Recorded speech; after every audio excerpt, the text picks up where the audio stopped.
All right, what's up, my brothers? We have a requested topic today from a gentleman who wants me to talk about Brene Brown. If you don't know who she is, you can look her up. It's Breneebrown. She's written a lot of books, very, very popular with women, especially over about 30, definitely very popular with women over 40s in book clubs. She's done a TED Talk. Let's just dive right into it because this is going to be a very interesting one. I've had a lot of experience with women that have been, going on about this Brene Brown and a lot of her lyrics. I'm sure some of you already know who she is as I start to talk about this. So let's hop into it and get started. Let's go this way. Subject is relationship pseudo speak. Message says, "Hey, Rich, your work is of immense benefit to the alpha community. I only wish I had known about it earlier in my dating days. Young guys starting out should especially lend an ear to your balanced view that female nature should simply be understood and accepted for what it is." I've been saying this for a while. Thanks for watching. Appreciate the support.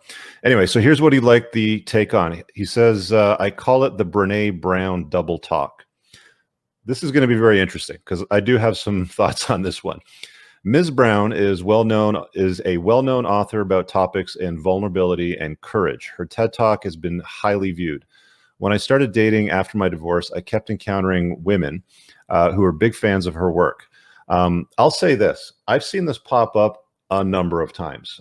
Very, very popular. Again, like I said at the beginning, her books have shown up in a lot of book clubs and been passed around to women who try to adopt the woo-saw model of vulnerability and courage to improve their lifestyle. And I think it does some good, but I'm going to comment more towards the end on my final thoughts on this. When I started dating after my divorce, I kept encountering women who were big fans of her work, mostly nurses and teachers, since their professional organizations would recommend the books to their members. Yeah, I saw that a lot too. At first, I took this as a good sign. I was meeting ladies into self-development and self-awareness. For whatever roll of the dice I kept throwing, my assumptions proved wrong time and time again. Instead of meeting women who understood themselves, who were open about their hypergamy and narrative needs, I'm just going to stop for a second and talk about that. Okay, so let's talk about the whole open about hypergamy thing, because there's somewhat of a misunderstanding here in the way that I'm reading it, or anyway, the way that it's projected out. But women are solipsistic by nature, meaning they can barely see past their own nose. Their entire world revolves around themselves, and it's very difficult for them to see past anything outside of their internal world or even the world of their own children, especially if they're small. I'll give you a great example. I had this woman call in once on a Before the Train Wreck. I'll put a card up on the top right. It's a short 1-minute video. It's just clipped right down. But she was a married woman with a couple of kids, and she just started like pointing and sputtering right off the back about, why do you hate single moms, blah blah blah. And we get into the conversation. She of course reveals that she's married with a young son and a daughter, and she's just basically pointing and sputtering her own insecurities out. She can't see past her own nose. So when I explained to her, look, it's not that single women are good or bad. It's just that women without children are a better choice. She keeps arguing the point. So then I go to the next step, which is, look, if you've got a 25-year-old son, let's say he's a grown adult now, and he's got the choice between two women. One's got 3 kids in tow from 2 different fathers, and her life is a train wreck. And one's got a university degree. She's also the same age as your son, maybe a few years younger, beautiful woman, doesn't have any kids in tow, has her life together, has a very low notch count, all that good stuff. Would you recommend that your son were to go for the one with 3 children? Her answer was, of course, no. This is what female solipsism is. You can't expect, so going back to the point of his notion on hypergamy, you can't expect women to acknowledge their own hypergamy. They just can't because of their solipsistic nature. Let's dive back into this now. So he says, or we're open about their hypergamy and narrative needs. I instead met ladies who use the language of this author to smokescreen themselves.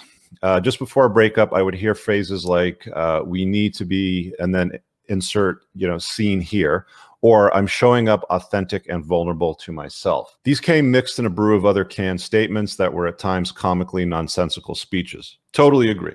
I've seen this many times myself as well. I'm sure many of you have. Leave a comment below. Let me know what you think. So good a predictor that double talk turned out to be, when I started qualifying my dates in this way, I immediately started to meet higher virtue women, including the lady I've been in an LTR with for the past 3 years. Now, the work of this mentioned author is not in itself a bad thing. I think it helped a lot of people genuinely. I agree. I think that the whole taking ownership component, and, she talks about things like, what were the words, authentic and vulnerable. Okay. I think that authenticity and some degree of vulnerability is useful, not so much for men. Women don't want a vulnerable man that's weak and is going to cry on her shoulder. She wants a strong, virtuous alpha that has a backbone. It's okay for women to do that. The problem is that there's no distinction between the masculine and the feminine, the way that all this is presented and the way that women take it all in. So he goes on to say, and there's a whole genre of these lady empowerment authors who write about vulnerability and courage. This in itself is not a bad thing. Where I'd like your take is, is why it's sometimes being misused.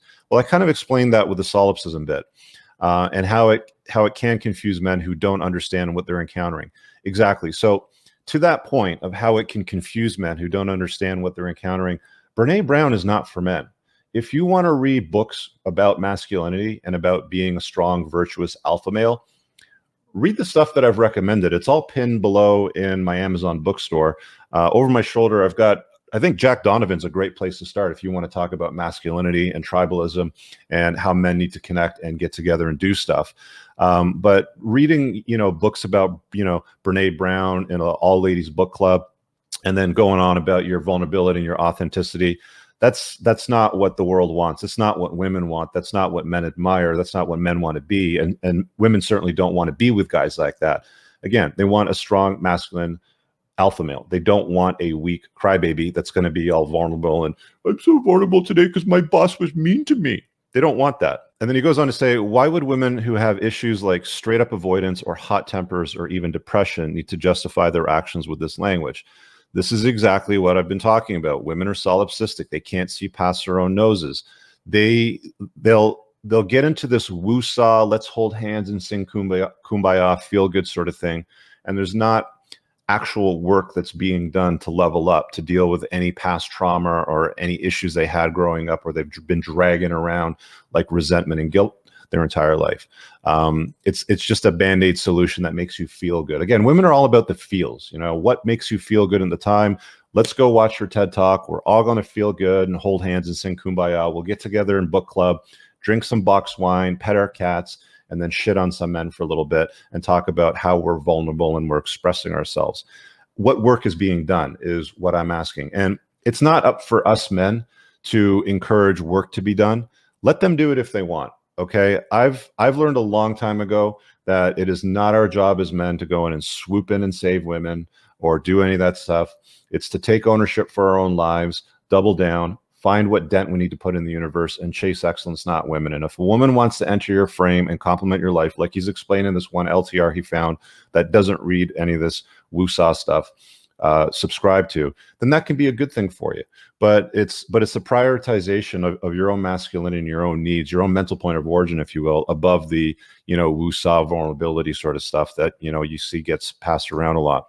So yeah, you are going to have straight up avoidance. You are going to have hot tempered women, lot of depression. There's a lot of women over the age of 30 that I think that over the age of 40 is the highest demographic for prescribed antidepressants, SSRIs, all that sort of stuff. And it's mostly women that are taking them. It's not men. So I don't see this having a huge amount of benefit without taking ownership for anything that needs to be done in the work area. Anyway, he goes on to say, I'm sure your thoughts will help many men indeed. Please keep my name private. Longtime listener, first-time caller. Okay, so let's remove that. I think we can pretty much wrap it up on that note because I talked a lot about it. If you want to consume masculine content, again, pinned in the top comment, there's my Amazon link, and there's a bookstore in that Amazon that has all the recommended books for men. I've got everything in there from Evo Psych to Red Pill Reads to stuff on masculinity. It's all there, right? I don't have anything from the woo-saw crowd, from Let's Hold Hands and Sing Kumbaya. And I've read some of it. In fact, I've listened to Brene Brown's book. It was probably around the time that I was dating a single mommy teacher that recommended it to me because it was part of her book club, if I'm being honest. It was probably about 5 or 6 years, maybe 7 years ago now. It's okay. If you want to dive into it, fine. I don't think that it offers guys any value beyond the stuff that I've recommended, which I think offers tremendously more value to men. Go watch the TED Talk. Go watch your TED Talk, and you can go see for yourself. I'm not saying that there's no value in there in what she's talking about, but it's got too many layers of woo-saw, hold hands, sing kumbaya, and not enough of ownership and accountability and doing the work on yourself. Again, it's always about the feels, which is why you're going to get these crowds of women from all these book clubs and the Yeah sisters and all this that want to get together and feel good about, you know, the life that they've created. Band-aids don't solve problems. You know, if you've got wounds, do the work on your wounds is what I've said. You know, part of the reason why I've grown this to the point that I have, and I was able to put the book together and put out all these videos, is because I literally made wounds that I had in my life my work.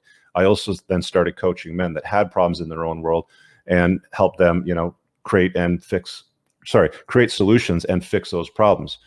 I think I'll wrap it up on that note. If you want to get into my men's community, pinned in the top comment, there's access to, you want to order my book from Amazon, my men's community, request videos and stuff like this. I definitely want to hear from you guys on this, on your experience personally, or, you know, with women that maybe you've dated or have dated in the past that were all big on the woo-saw, let's hold hands and sing kumbaya. What other genres were there aside from, like, you know, the Brene Brown TED Talkers out there aside from that? Leave a comment below. Let me know. Smash the like button. Thanks for watching the video. Peace.